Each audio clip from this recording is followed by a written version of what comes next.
Excellent. Hey, so thank you so much for taking the time to meet with us. I was in the process of bragging on you when you jumped on. Okay. So again, I'm going to continue bragging on you once I can get that silly thing off of the screen. How did I do that? Click the thing in the bottom left. Bottom left, Bottom far left. right here, Click it. right there. I'm clicking that. Okay. And this better be out of my hands or I'm going to do something else wrong. All right. So Mark is in Orlando, Florida, works for Keller Williams. I am horrible on dates, Mark, but when did you and I first start coaching together? Do you remember? I'm right behind you on dates as far as that race goes, but I would say 2010 maybe. Okay, I was thinking it was before that, but you're Maybe probably 2009 might have been. It was a tough market and even tougher for me from what I remember. Well, I'll tell you one of the things I remember about the Florida market. You can help me with my timing, but I know we were coaching during that time when you were getting hammered with hurricanes, one after the other after the other. Homeowners insurance companies wouldn't write homeowners insurance policies. Everything was kind of stagnated. Am I remembering that right? That was probably just a few years earlier. We were getting hammered with home values having been cut in half and then some in most cases. So you and I were doing some short sales even back then. Yeah, I mean, my business was probably 80, I mean, in some cases, even 90% short sale or foreclosure, some kind of distress situation. Right. I remember in those days, we were on a what we called an equity hunt at the time because nobody had it. Right. So there's a number of things that's, and I don't know if I've ever shared this with you before, but I know you're not a guy who blushes, so I can brag on you. But there's a number of things that stand out to me about you. Number one, you jumped in coaching at a time when most people were bailing out. You know, they were, you know, trying to salvage what they had. And the last thing they were doing was spending more money to better themselves. Okay. And so you stepped in, you applied the 180-degree theory. You did what others weren't doing. Okay. The other thing I remember about you, well, first, address that first. Why, when things were probably at the rock bottom, did you jump in and invest in coaching? Why did you make that decision? I wish that I had a just brilliant answer for you other than sounds smart. I think that it was more, I hate to say it, just a stroke of luck, really. I kind of like how when people ask me how I picked my broker, it was the one that was the closest to my house, right? And I'm still there today. There wasn't a lot of thought that went into it. And I guess I've always been a kind of shoot first and ask questions later type. Yeah. And I think, you know, my father, excuse me, was a Mike Ferry client for years. And he's always told me, even in my former profession, that he's like, if you ever get into real estate, this is the guy that you need to go see. You know what? And I forgot that. I completely forgot that. Yeah. And so that was the reason why I went in the direction I did. The timing of it, I think, was more just the fact that I didn't know anything, and I've always been a very education based, not in school, mind you. My niece gives me a hard time because I was a C average student at best. Mm-hmm. And anytime that she has an opportunity to remind me of that, of course she does. But you got all the A students working for you now. Will it come again? You got all the A students working for you now. Now all the A students are working for me. Right. So academically, I was never a great student, but I got into self-improvement early on, and that I was always interested in. So in seeing this coaching thing as it relates to real estate, I was all in out of the chute and haven't looked back. Was I your first coach? I don't remember. No, I had a couple of coaches before you. I can't even remember their names, Gordon. Okay. Well, maybe that's a good thing. That's a good thing. So the other thing that stood out to me about you, and I want you to elaborate on this because this definitely applies to my salespeople here right now. You were extremely coachable right off the bat.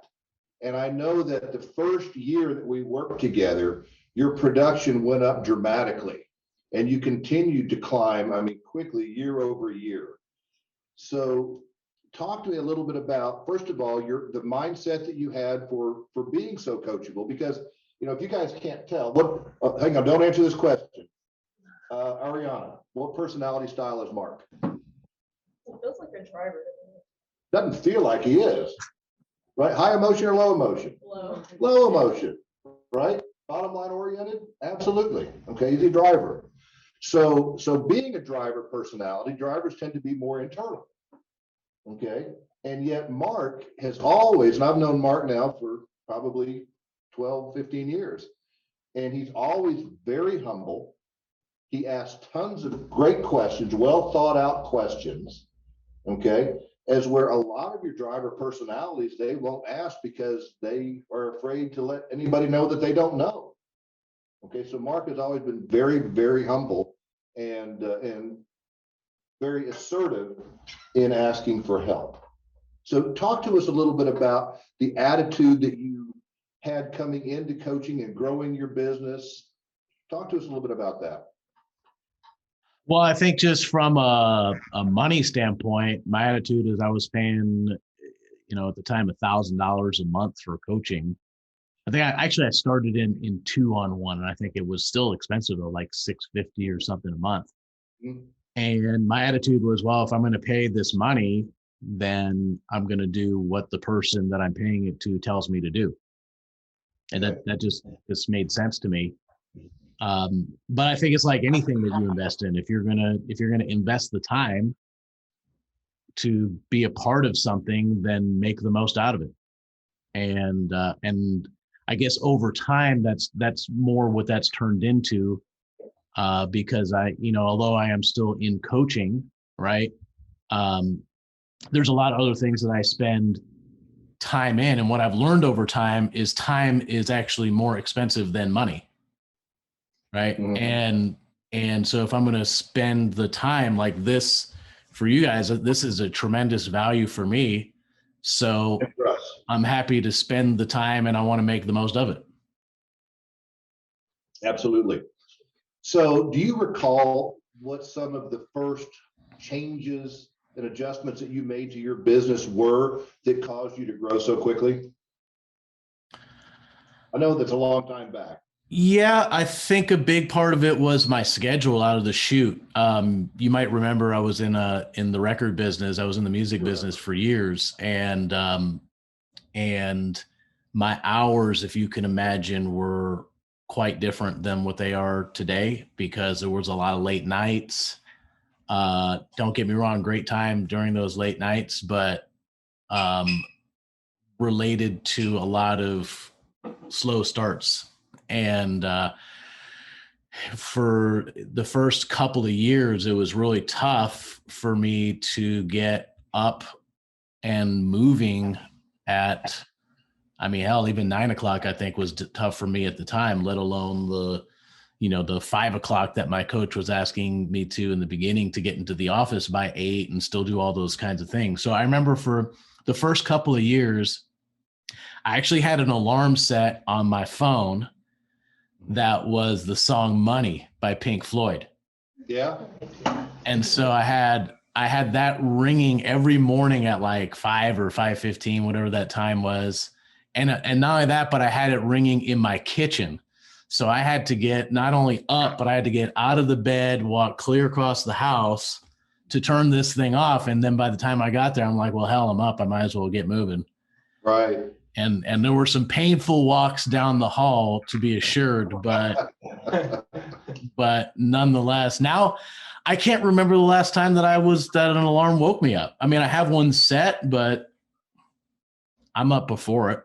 It just there's too much that I'm looking forward to doing in a day to sleep until 5:15.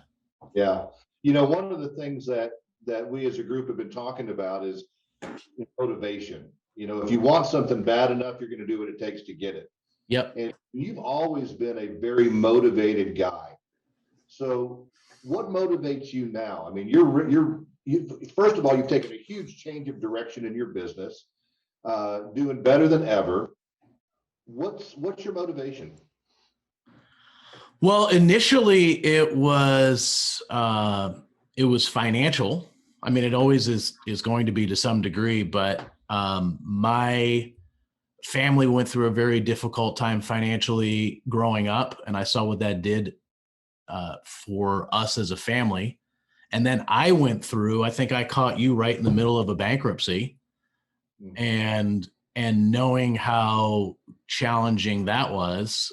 And I just having seen it a couple of times now in my life and what that means to be financially distressed, I just told myself I'm never going to be in that position again. And I was going to do whatever it takes to not have that happen again.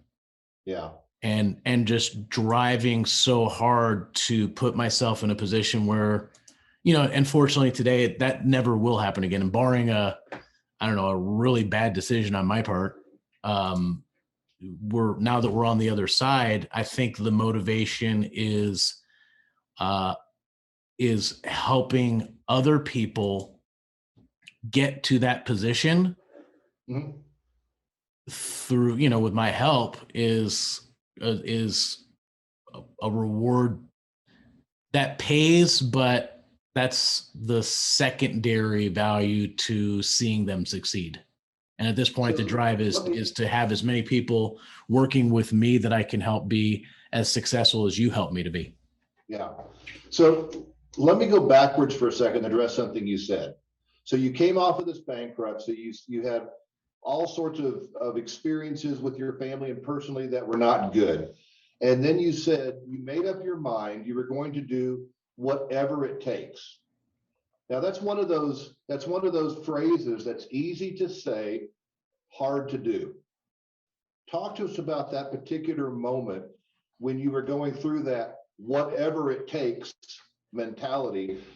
How did you deal with the mindset? How did you deal with that voice inside your head that was trying to pull you back into being the old you with the old habits that you had? How did you fight that? Well, for the first couple of years, I didn't. And that's why the first couple of years were as successful as they were. Okay.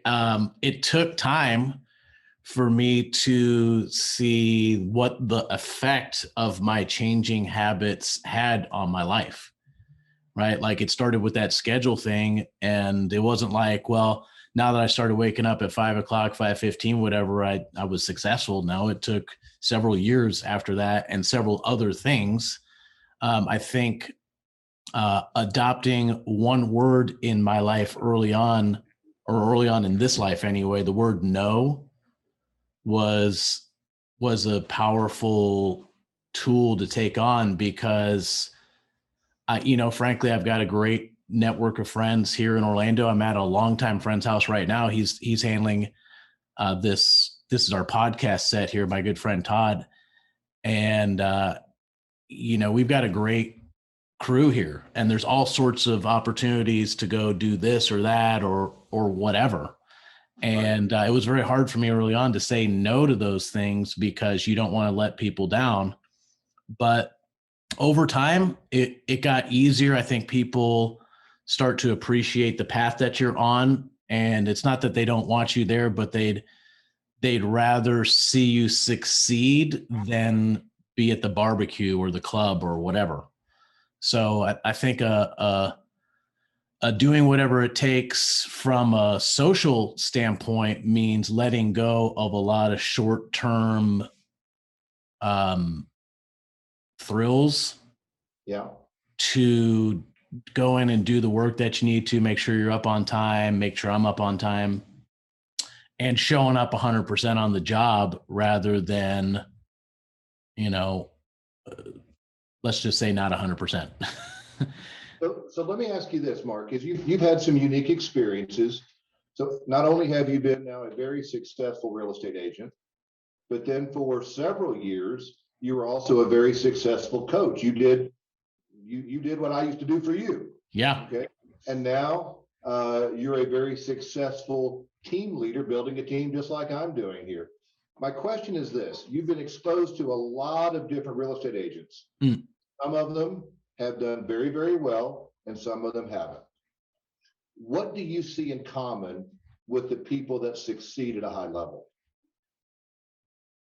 I think how we started this call off is a big part of it. In fact, I just came from my team meeting, and we identified that being and staying coachable. And for the veterans in the room, who's with Gordon for, say, a year or more? I see one hand back there, a couple hands back there. We have 6 what I consider veterans, but 4 of them are at closings right now. Oh, okay. So 2 of them in the room. Wait a second. We gotta talk about the time management piece. The team meeting. I know. The closing can wait. Yeah. So hello. So with that said, I think I think it's easier to be coachable as a new agent than it is to stay coachable as a veteran, because once we start to know some things, we tend to grow a brain, and that can be one of the most expensive things that could happen for an agent. Great answer. So I want to do this. I asked my salespeople to prepare for today's call, and I want them to fire some questions out at you guys. So, JC. JC, meet Mark. Mark, meet Jason. Hi, JC. Hi. What does a typical day look like for you now? Well, do you want to know what it looks like now, or what it looked like when I was as an agent? Answer it as an agent, because now it's different. Yeah, because now here I'm sitting and doing a podcast for a team in Oklahoma City, and I assure you that wasn't part of my schedule as an agent. I would say my hours are the same. It's just the activities are different. So I still get up this morning I got up at some ridiculous hour. I think it had a 3 on it. And I not because I wanted to, just at 9:30. No, it had a 3, right? In the beginning. In the beginning. All right. Because when I wake up and I just start thinking of things. But on a normal day, let's just say I get up at 5. I get to I'm at the gym usually I try to get there before 6. And do a workout thing. My goal is to be in the office at 7:45. Now, hold on a second. We're doing it as when I was an agent. I would be in the office at 7:20 because I had a 7:30 role play. And I would role play from 7:30 till a little bit before 8. And then from 8 o'clock on till about 11, I was prospecting and doing lead follow-up.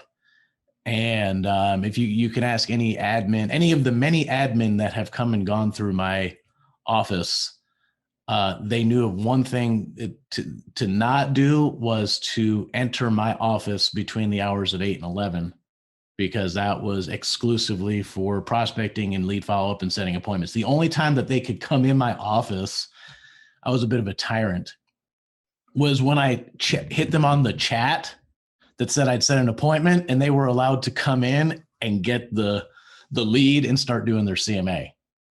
But other than that, there was to be no communication about deals, nothing. And so from 8 to 11 was that. Then from 11 to 12 was, going over the pre-list packages with the admin. Catching up on them with some deals, returning any calls, voicemails, emails, that kind of stuff. 12 to 1 religious lunchtime. And I did that out of the office whenever possible, just to kind of get some fresh air. Come back at 1 o'clock, do a little rest, relax, recover kind of thing. Check some other voicemails, handle any client calls that I needed to. And then my appointments were religiously at 2:30 and 4 o'clock. And Gordon and we actually had a conversation about this a while back. You said, you're probably losing some business that way. Mm-hmm. And I probably did, but my attitude was that if somebody wasn't willing to meet with the professional at the time that the professional was ready to meet, then how motivated could they be? So my goal was to just fill that. You remember when we did the blocks? It was the slots, excuse me. We called it appointment bingo. Yeah, appointment where you had to fill in. I had 10 slots Monday through Friday. And my goal was to fill as many of those slots every week. And I wanted to get on the better side of 5 each week to get, excuse me. I wanted to get on the better side of 5 every week, of which I did. My goal was to take 3 listings a week. And my little nugget for taking 3 listings a week was to then go out to what was called FNG, or Friday night golf, where I had a group of buddies that we would play on Friday afternoons, of course, after my 2:30 listing appointment. And that was my little treat. And if I didn't take 3 listings that week, then I had to come back to the office on Friday and prospect for more and get it set up for the following week. So that was pretty much it. I really had 3 phases to it. It was, a prospecting time in the morning, a little administrative slot in the midday, including lunch, and then appointment time in the afternoon. And religiously, and I think probably one of the keys to any of your successes would be that if you ever find yourself with an appointment slot that's not being filled, de facto replace it with prospecting time and you'll be just fine. Well, you said something that I want to make sure that didn't just breeze over their heads there. You said, because, for you guys, you don't know Mark, but Mark, one of his very favorite things in the whole world is playing golf. And for him to not play golf on Fridays and instead prospect, okay, it takes an incredible amount of self-discipline. Okay, so we call that the negative consequence game. Right. Okay. If you don't do your job, what is the negative consequence?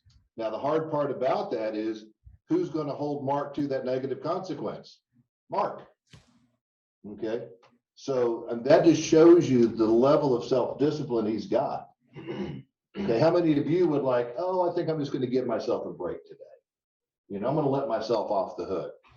But it's doing the things that other people won't do. Like what's the quote on our back wall? Do what others won't do so you can have what others can't have. Jerry Rice. I've got that one on my wall too. And that's, I took a cue from you on that one and everybody loves it. Yeah. Awesome. Awesome. So, well, I was going to pick on Becky if she's taking a drink. Becky, what would you like to ask Mark? I was going to ask about morning routine, but you kind of said it. Well, so obviously you can tell we've hammered on that a lot, Mark. Well, that's okay, because let's elaborate on that point, because another big piece of my morning, and still to this day, Gordon, do you remember Angie Travis Roberts? Does the name sound familiar? No. Okay. Well, she's a longtime MFO client. Maybe even since your early days. Okay. And she has been an accountability partner of mine for longer than I've known you. Oh, okay. And to this day, now we have since moved our time back. She is sunsetting, as we say. So we moved our time back to 6 o'clock, but I still religiously talk to her every morning at now 6 o'clock. It was at 5:15 every morning. And so when we look at morning routine, I think it's much easier to, once you're in the office, stick to a regular schedule of activity than pre-office. So I would and I'm sorry, I couldn't quite hear your name. Becky. Yeah. Becky, I would sincerely look at your wake up to off. Do you work from home or the office? I like working at home. You work at home. So nonetheless, do you have a separate office or is it a common area? It's an office. Separate office. So I would look at the threshold to that office as like your clock in time. Okay. And to say for you, what time would you be walking through that door? No questions asked. 8 o'clock. So, and what time do you get up? 5:30. Okay, good for you. So I would look at that 5:30 to 8 slot and say, what are the things I absolutely have to get done in that time? Is it, of course, waking up on time? Is there some exercise? Is there affirmations? Is there some meditation? Is there an accountability call? Is there role play? Is there any like emergency admin? What are the things that I absolutely have to do before 8 and get them all done so that when you walk in at 8 o'clock into your home office, which is really shouldn't be any different, then you can flip the switch, right? And get right into your lead gen activity and know that you're going to set an appointment without all the noise of what you didn't do because your early morning routine was off.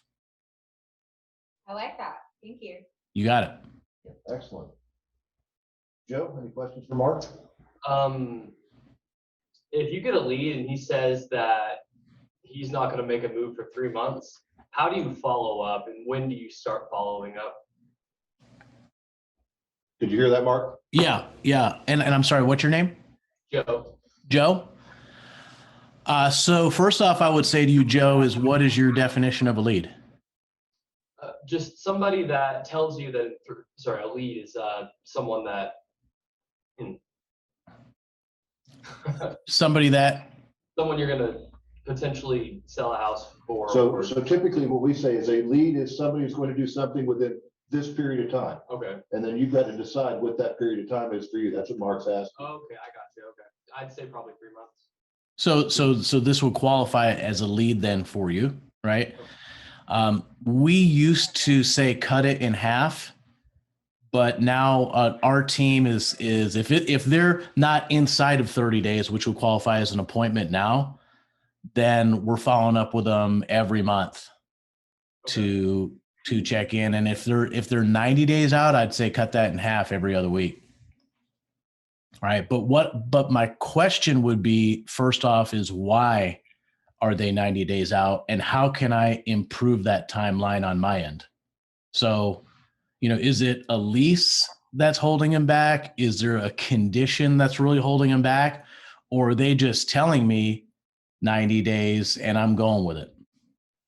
So I would say, Joe, how often and how many additional questions are you asking while you got them on the phone to see if that's a real timeline or just their salesperson response? What would you say to that? Interesting. I'm not sure. I guess it would depend on the moment. What questions would you recommend asking? I would say, what's important to you about waiting 90 days? Okay. I would ask, if the right home came along today and it made sense, would you want to jump on it? That's one that I have asked. What else would you recommend? Well, I would want to find out if there's a condition that's holding him back or an objection that's holding him back from that timeline. Okay. Right. So if their lease is up in 90 days, I'm meeting with them now.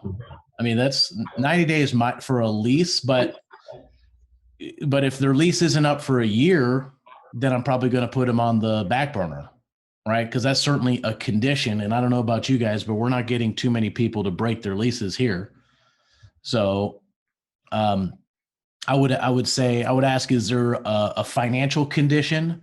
Are they waiting for a credit piece to improve? Is it a new job that they need to get seasoned on? Is it a down payment that they need to save for? I'm going to look for reasons that are beyond my control that's causing this timeline to be so far out versus them just saying 90 days because that they think that's a good way to stall the conversation. Okay. I like that answer. Yeah, excellent. Thanks. So, Cool. what would you like to ask Mark? How do you deal with complacency? Just keep setting bigger and bigger goals. Yeah, because complacency is just simply you've outgrown your cocoon, but you're staying in it. And we just got to keep building a bigger cocoon. Great answer. Brett? Well, first of all, my name's Brett. I'm Gordon's son. Hey, Brett. How are you? Doing great. Good to meet you. I think we might have met one time, actually. Yeah, I was actually thinking that. Yeah, cool. I think Well, in hey, Vegas, I went to good to see you. event. Yeah. So I got two questions. What is your favorite affirmation? And what do you personally do to change your mindset? Money flows to me frequently and easily in ever increasing amounts.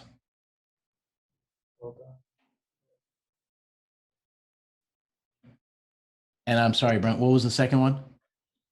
What do you do to change your mindset? Like when your mindset's not where it should be, what do you do to change it? A lot of it is external. I'll look to success of mastermind partners, accountability partners, role play partners. For you guys, your other teammates there. Certainly my coach. Here's what I have found though, is that the better that I do, the less likely it is I'm going to have a bad mindset. It just, I don't know. I think I came into this with a much more negative mindset. Gordon, you can probably remember some pretty negative calls that we had in the beginning because I was just in a horrible place financially.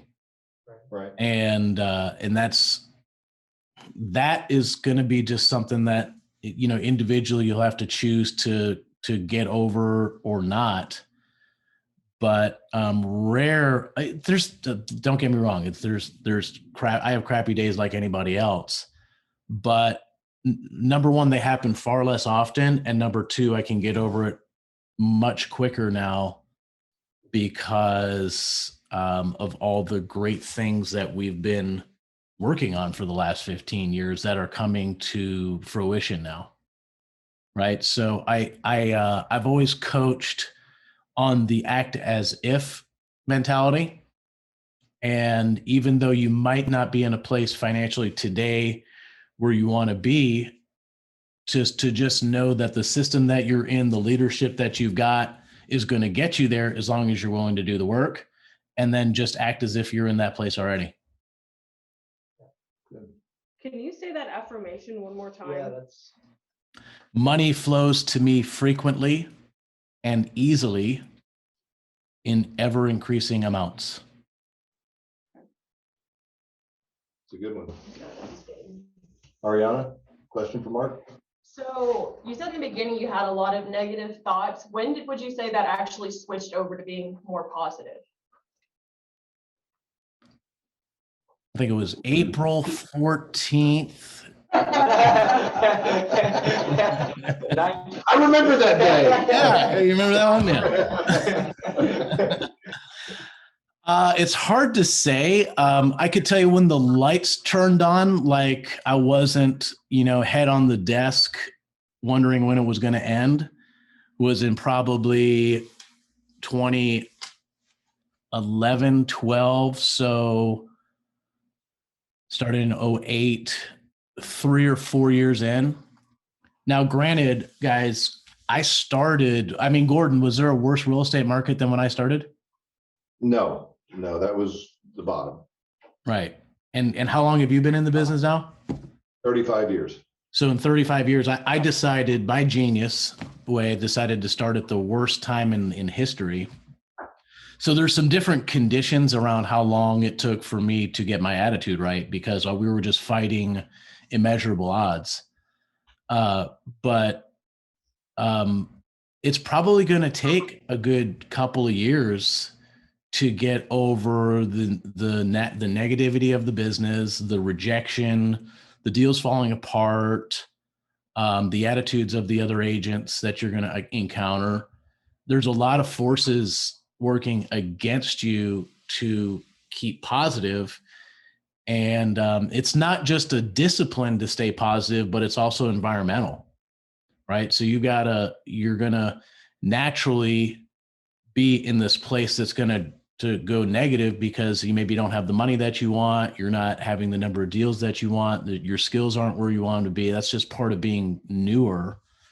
And I think it goes back to that act as if piece. And the more that you act as if, and the more that you stick to the disciplines of not just following your schedule, but the discipline of of the learning process, then the sooner you're going to physically have that environment where you're not going to have to act as if as much you're going to be there. Thank Great you. answer. Logan, what question you have for Mark? Yeah, so Gordon was telling us the other day about a realtor that he was training in Florida, and she had trouble getting leads in just because most people live out of state. So she went to Lowe's and like Home Depot and those types of places. Yeah. This was an agent I was coaching in the Florida Keys. Okay. Do you remember Bill and Karen Wilkinson? The name sounds familiar, but not by face. Yeah. So that's who he's talking about. So go ahead, Logan. Yeah, so she'd go to Lowe's and Home Depot to find prospective clients, like who might be trying to sell their house and whatnot.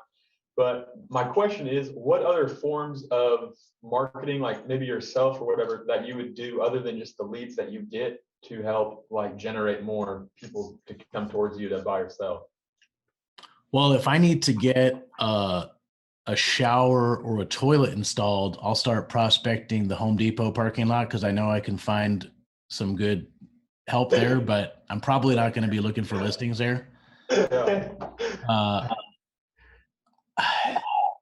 See, Karen, this was her number one source because she was working in a second home market where nobody was home. Right. And Right. so she would used to go to Lowe's and Home Depot to find people who were fixing up their home and Yeah. ask them if they were doing it to sell. Gotcha. So it's a very unique market. That's where it's I could see that. I could see that. This is a very, I guess, poster boy answer, but I just prospected my ass off. The expireds, the buy owners. You guys are very fortunate to have paid lead gen. I never had paid lead gen. And if I did, I would be calling that all day long, every day.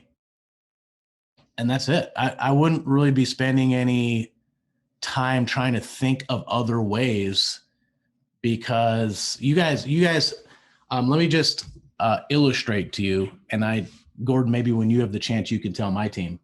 Hmm? You have no idea how fortunate you are to be in, well, maybe some of you do. In fact, the people that are at the closings probably do. You probably have some idea, but let me just illustrate how great an opportunity that you're in. Because when I started, certainly when Gordon started, you probably had to go to like the tablets and get the information. Like straight out of Moses. Moses. Yes. But I mean, we had to like look up the expired listings in MLS, then go to the white pages, look up their phone number, then cross-reference it to see if it was still at. I mean, guys, you want to talk about laborious work that just tedious to try and find one person that needed to sell a house in a market that had no homes selling. And if they did, they were all short sales that took 9 months to sell. I mean, believe me, for as hard as you think you might have it, this is a sweet spot to be in. And I would say, before looking for other ways to do it, have you really mastered the way that's already been laid out for you? Mark, can I ask you a question here? Because this is something that I know that you have a level of understanding, and I'm trying to get them to understand it. And it relates to our mindset. It relates specifically to the law of attraction. Yep.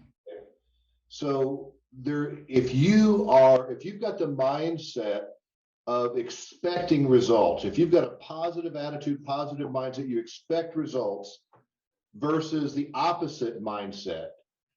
Okay, going after the same group of people. Okay, you see where I'm going with this? Positive mindset, going after the same group of people, you get great results. Negative mindset, negative attitude, same group of people, you get zero results. And I know that you've experienced both sides of it over your career. Would you take a second to address that? Well, my personality style and even you can tell I have a kind of a deep voice, and a lot of times that comes across as like super serious and maybe even negative, but you compile that with a negative attitude. It was no wonder that I was getting such horrible results in the beginning. And then over time, working with other coaches and Gordon, they're like, you you sound kind of like a jerk on the phone. I wouldn't And- say that. I would. And how's that going for you? Right. And it was a combination of my mindset and my delivery. And I was like, well, it's going to take some time for my mindset to improve. So at the very least, I need to improve my delivery. And the leads are the same. They've been the same since the beginning of time. And so why is it that we are getting great results this month and horrible results next month? Well, what's changed about me? Have I changed my script? Have I changed my schedule? What's my attitude today versus last month? What's going on in my personal world? What are the things because guys, we're changing all the time. We're like, look from one day to the next, certainly from 1 month to the next. So, my attitude has always been is if I'm getting different results today than I did yesterday, I'm going to sweep my own doorstep first. Okay. Am I really as positive as I think I am? Am I really sticking to the script as much as I think I am? Am I really asking great questions as much as I think I am? And inevitably, every time the answer is no. And then the realization of that causes me to upgrade my attitude and my presentation, and the results follow. Yeah. Good. Corey? Well, you were saying earlier about how you would, like prospect with my question is about, I'm struggling right now with some of the clients that I have to get them to answer me. And so I'm talking to some of them or texting me at 11, 12 o'clock at night. So is that okay? Or do you think I should draw a line to like where I should end, talking with them? I guess my question would be is when are you starting? I'm starting around 8:30. Okay. And I start around 8:30. I know this one particular guy, him and his wife, they work at 4, and so they work nights. So I don't have a problem with it. But then, if I feel bad if I don't catch them, if I'm like asleep and I'm trying to stay up because I know they're going to text me. And then I also have another client who wanted me to drive like 2 hours to go see a house. And I feel like I'm kind of desperate right now because I just really want that sale. So what is your opinion of that? Like, do you? Well, I think a big part of it is are you really starting at 8:30 or are you showing up at 8:30 and it's more like 9:15, 9:30? What would you say to that? It's 8:30. Is 8:30? Okay. I'm not, yeah. Yeah, because I mean, quite honestly, do I prospect people at 11 o'clock at night? No, but Gordon, I don't know if you remember if it was you that even told me about this group of agents in the Las Vegas market that would only prospect at like midnight or like 2 a.m. or something because of all the hospitality people that got out of the casino at that time. So I'd say if you got clients that's their schedule and you know it, go for it. But I don't want it, but I don't want it to be like, I feel like it's not professional at that late at night. But at the same time, if that's their schedule, I don't see any problem with it. But I would wonder are your concerns based on a minority of a situation or on a general situation? my concerns are just Like, in other words, is this a couple of leads that are causing you to question your entire business? I think that the bigger question here, Mark, Corey, the bigger question is, how do I get over the mindset of desperation? Okay. That's valid. I think it goes back to that act as if. I would say when you're driving, do you drive into the office? Yeah. Okay. And so you're on the road at 8 o'clock, 8:15, right? No. we don't get here till 11. Well, she works from her home office. Oh, you work from home office. Okay. Well, have you been on the road at say 6:30 or 7 in the morning recently? No. Okay. I would suggest for anybody that has not, go ahead and take a drive down. What's the highway there, Gordon? That big highway that cuts through your I-35. I-35. Pop out on I-35 at 7 o'clock in the morning and take a look to see how many vehicles are out there. And what would you say, Gordon? Is it pretty busy? Oh, yeah. Yes, a lot of people going to work. Okay. But why are they on the road? What time do you suppose they need to be at work if they're on the road at 7? Yeah, probably 8 o'clock. So why are we trying to start prospecting when people are already at the office? I mean, if somebody wants to buy a house and here comes you popping up on their car phone, I'm dating myself, their car phone, their cell phone that's ringing through their car, Right. okay, then that's a great time to have the conversation with them. They're on their way to the office. So I would suggest if you're not getting the results that you want during the hours that you're currently prospecting, don't make them later, make them earlier. Good answer. Good answer. I mean, guys, there is more money to be made between 7:30 and 8:30 than the rest of the day. So at what point is too early? Is 7 o'clock maybe too early? We got guys in my market that are calling at 6 a.m. 6 a.m. Wow. Yeah, I know. no, I that's the started calling expires. That's I the started calling expires. at 10:45. I'm not gonna say call your inbound buyer leads at 6 a.m. That probably won't go over all that well. But I don't know, 90% of the working world is up and running at 7:30, dressed on their way somewhere. So They're gonna talk to you. They're gonna yeah, and by the time they get to the office, has anybody gotten the "Hey, I'm at work" line? Oh yeah. Just call them earlier. Yeah.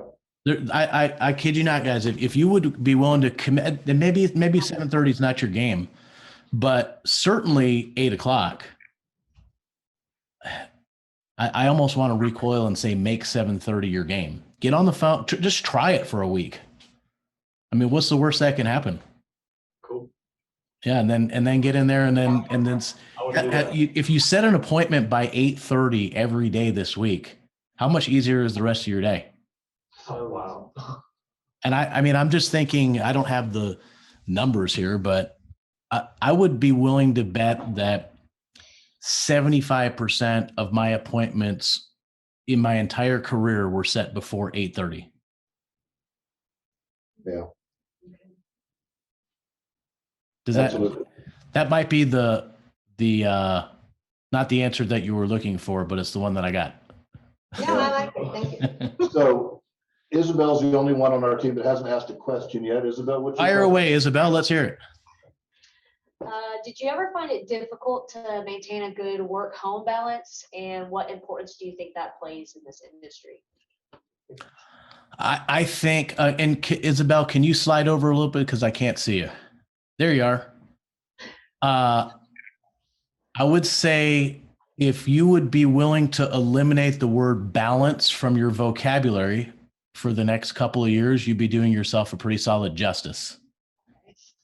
Okay, because this business, really anything that you want to be highly successful at, is going to cause an imbalance in another part of your life that you've got. How old are you, Isabella? 18. So you got 18 years of doing it your way. And, coming into this business full time is going to cause some major, fluctuations in that.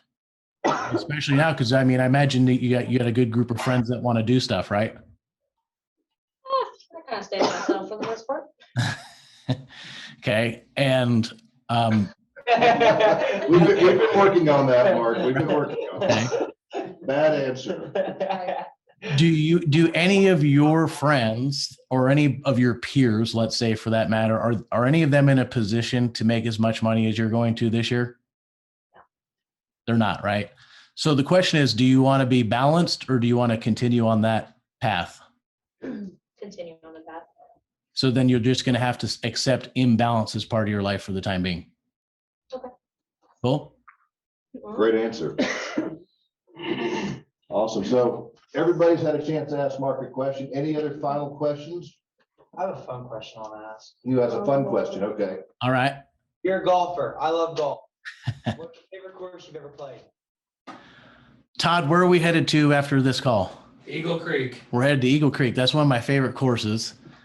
And what time is our tee time at? 157. 157. And I love this course because it's a 73 wide open. Now, is it the favorite course I've ever played? No, but it's my favorite course to play at because it's one that you can drop a low score on real easily. And especially after a couple of bad rounds. Gordon, I don't know if I told you, I came in last place in our golf tournament that we've been doing for, like almost 20 years now. Yeah.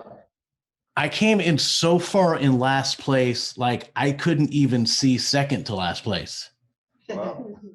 It was like a whole other group of golfers between me and second to last place. Right.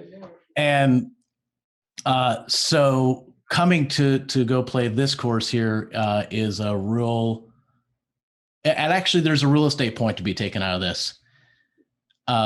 Playing this course golf wise is a good way to get out of that rut because it's very forgiving.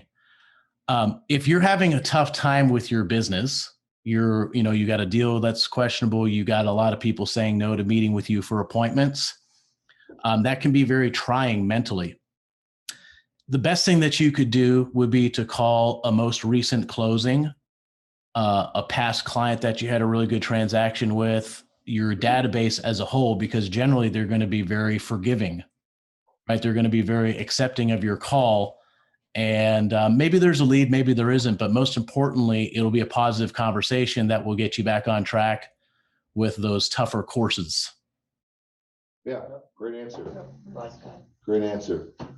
Well, Mark, I heard your tee time and I'm looking at the time now. So you need to get yourself ready. We sure do. We appreciate the time that you've taken. Great answers. It's obvious that you have coached before because those sound like coaches' answers, right? Right. Well, but from the source, of course. So thank you very much for your time, and be sure that I know you recorded this today. Be sure you send me a link to that so I can distribute it. We will. Yep. We'll get it all run up for you and send out a little later. Awesome. Have a great round of golf, and I'll talk to you next Tuesday. All right. Thanks, guys. See ya. Thank you. Bye-bye.